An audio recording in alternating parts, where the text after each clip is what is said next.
Adom TV Badwam na o channel de adu so nkomo ahodo bi wo ho ai na wo se nya daje na edi sa nkomo ni na aboa ye frisa wo pese wo do Easter na wo di ni ye ya yare ne keke bia ni modi na ne nkomo ahodo a me wo anopai no nya emrama me na etie ni ye anopai menya kwanya se me ni C4C homeopathic limited for edi enkomo Dr. Penny Michael Chamate ewa hase ya anopai wo ba beboa ye ne Dr. Brofo de abase ni hu nkomo ye pancreatic insufficiency. Dr. Chamatin ne nkomo aye ba bidie no mahu se edrokuma bi esi henti ya yete pancreas so bia ne se do moka no ba me say pancreas tie ne no pancreatic insufficiency doga no pay memma wo ache emu akwaba me ba cha me da na bibia bokode nyame adom no yede nyame ase papa ene wo se yenkasa mfa pancreatic insufficiency eno de ade yo me da se ma me fanchia ma ahwefo yi na pancreatic insufficiency ye bono to fa ye si EPI o de battery mu a pancreas na nkasa gina ho ma wo tan wo hwe onsa benkomodo onsa fa wo abdomen na pancreas no wa hase na yade a nipa bia wo yoba wo ye be ma akola openi and all that no wo bia ho na ne dwumedie ne se eduane bia ubedi bia no wo two functions ye beka se exocrine and the endocrine. Exocrine function need then say produce enzymes ahodo bi nti nnuane a ubedi no say banche aduane as in carbohydrate related product one particular or specific enzyme produce it to say nsuo say na be mix as a wo machine na wakọ fiti bro you realize say o de nsuo efra so na aduane to uye mu a depending on the type of aduane e beto uye mu no your particular nsuo so a pancreas no e release say na betumi anyam ni ye inte carbohydrate e be di say adwuma no eye bibi so eye enam ti say mojanam ne ade a eno so wo ne eye ena so srade so ko ni pedua ni ma etumi da nti eno so srade de so ekọ wo ni pedua ni na ewo ne eye na etini say o ha na nkrofo bebre complain ena bia me abdomen me ti sharp pain me abdomen twi mu crazy mayase o some mayase ya me ya ase eho etwetwe me ne ade nti one hwe ne ya not one hwe ne but over the years ne resulted to painkillers as a result of sa yaw na yentumi enye we no but pancreas no eye bribia se etochima the insufficiency of the pancreas is what causes the abdominal pain ema yenya sa entiye no sa so no bi wo ha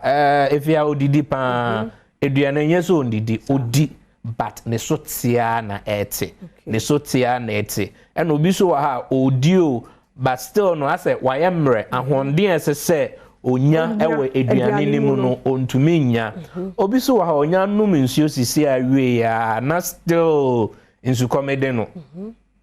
kakra na insu komede no ninia no eye pancreas no pancreatic insufficiency so ma eye nipa ejunso you know especially anadwimu oba the endocrine function I know na ya yetaka oko hospital na oba na ya diagnosis say oh wenya bibiti say sichire yare ana say protocol say diabetes and also as a result of a pancreatic insufficiency inte no enema nipa enya that screen issue inte oya pancreas na enen na that screen so no na osha connected to gallbladder esa connected to spleen esa connected to the hepatic liver into osha na chere say pancreas no ebe honam akwa no bebre into obi wa metagaz obi wa se unse ne yefun ayekese a it's not necessarily the stomach but ebia ne brebo no ne ho aka into a protrude ye can say brebo no and say liver no se ehono a epeja yefun no into nam hono bi o ha be ma obabo nta say onyim nanso na de ben onyim into say o pancreas no ana say wo time no ehun etochima na dwumedia ese because insufficiency just say dwumedia ese say edi no entumi enya ebasa edisa o how nyina na eba into wo share no so na wo share the surrounded organs eye hunama kwa wa etwetwa ho ehia na no na C4C ye hu say sa de we eka nipa ho dani day na no two things either say oyare ya diagnose you say o you diabetic for more than so many years you've been living on diabetes drugs among others what trying do ahudo bia anampompo say insenchene amiki ken pancreatic insufficiency krabema we need so kusu because when your blood is diluted with glucose say when you siche yare inti moja na sorry siche na wo moja ni mu no abroso inti even the eye no ehia moja inti se moja eba enu ani mu no enia honden a jumedi esese di no entumi nye meanwhile so na ye wo time no but ayede akopie ni saa so na moja ekọ adwene mu inti eyade a one vital organ SSO bia ye bo ho ban na no na C4C hospital Oman Ghana ni Europe ya bo modin akwa kodwedwe mu akopɛ one formulated homeopathic drug L118 drops L118 drops na L118 drops no ade a ye sheda ye no Oman India mu for pancreatic support se wonyare a uhia bi ye wo dosage a ye de be ma na che say o bo hu ba because unyare but udidi I mean you are frequent 24/7 udidi saa so na say uyare a na ye de woto ye machine so a ye betumi ehu the sufficient level of production na pancreas no produce na ye tumi ehu dosage so ye den ye de be ma so it's not like a pharmacy okay so if you see me here dro ni bi there bi yare sabia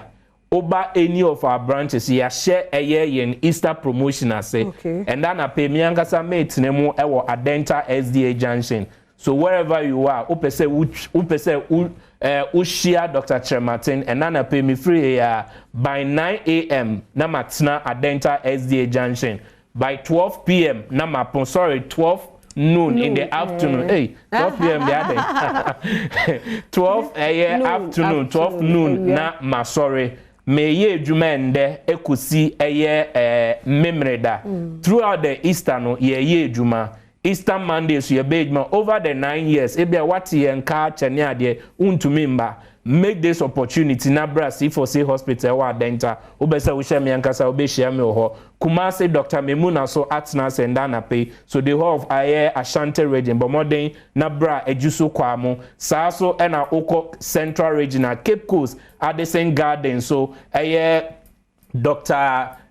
Clement so atna say ewo Cape Coast saa so na oko western region wa wo hwe ewo Bego so o hwe wo Takrade o hwe wo Elembele Nzima but modern na bra Takrade Fejai May Sport saa so na Aguna Odobin Eskumo Odobin Brakwa district Lady Ness Vida eso atenase ewo Aguna Odobin bomodin ena behia no saa so na wo ba Aguna Suedru so a Ness Abrefi so atenase bomodin na bra Aguna Suedru na behia Dr. Abrefi so ewo ho oba ye branches ni na no wadaroma muso amo hwe ewo Europe Amsterdam Dr. Sika atenase ewo Amsterdam ye adwuma throughout Monday to Saturday Easter imunia no ye ejuma but ho no strictly by appointment but modern Easter promotion first 50 callers numbers na was screen no enim no but modern natural so we pese we be share me and na pay and say china all the throughout the day no ye be ma 50% na we to me a benefit from Easter achedia ye de ma number na 050 00 40331 050 00